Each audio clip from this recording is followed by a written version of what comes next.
Weekend స్పెషల్‌గా మీరేం చేసుకున్నారు? నేనైతే ఒక వింత కూర చూపిస్తా రండి. ఈ కూర తయారు చేస్తుంటే మా అమ్మగారన్నారు, "ఏంటే చిక్కుడుగాయలు, బంగాళాదుంపలు కలిపి ఎక్కడైనా కూరొండుతారా? ఇదేం విచిత్రమే" అన్నారు. అందుకే మీతో షేర్ చేసుకుంటున్నా. బంగాళాదుంపలు అడుగున నీళ్ళల్లో వేసేసి, ఉప్పు వేసి, పైన చిక్కుడుగాయలు వేసేసి ఇలా స్టీమ్ పెట్టేసా. ఈ గిన్నెయితే నాకు భలే పనికొస్తుందండి. 330కే డీమార్ట్‌లో దొరికింది.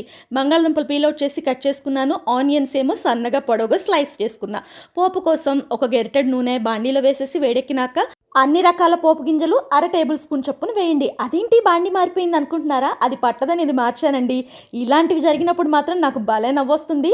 ఇంకా ఆనియన్స్ వేయడానికి ఉప్పు, పసుపు వేసేసి అవి వేగిన తర్వాత కరివేపాకు కూడా వేసేసి వేపేసి లాస్ట్‌లో ఒక 3 ఎండుమిరపకాయలు కూడా విరిచి వేసేసి బాయిల్ చేసి కట్ చేసుకున్న బంగాళాదుంపలు అలాగే చిక్కుడుగాయలు కూడా వేసేసి నాకేమో ఉప్పు చాలలేదనిపించింది. అందుకని ఒక టేబుల్ స్పూన్ ఉప్పుని కూడా వేసేసి ఇలా పైనుంచి కిందకి చక్కగా మిక్స్ చేసుకోండి. ఇలా మిక్స్ చేయడం ఎంతమందికి తెలుసో కామెంట్ చేయండి. లాస్ట్‌లో మీ ఇంట్లో కొబ్బరి పొడి ఉంటే కొబ్బరి పొడి, లేకపోతే పప్పుల పొడినైనా వేసేసి దీనిపైన కొంచెం కొత్తిమీరని కూడా వేసేసి మిక్స్ చేస్తే వెరైటీ చిక్కుడుకాయ బంగాళదుంప ఫ్రై రెడీ అయిపోయింది. మీరు కూడా దీన్ని ట్రై చేయండి.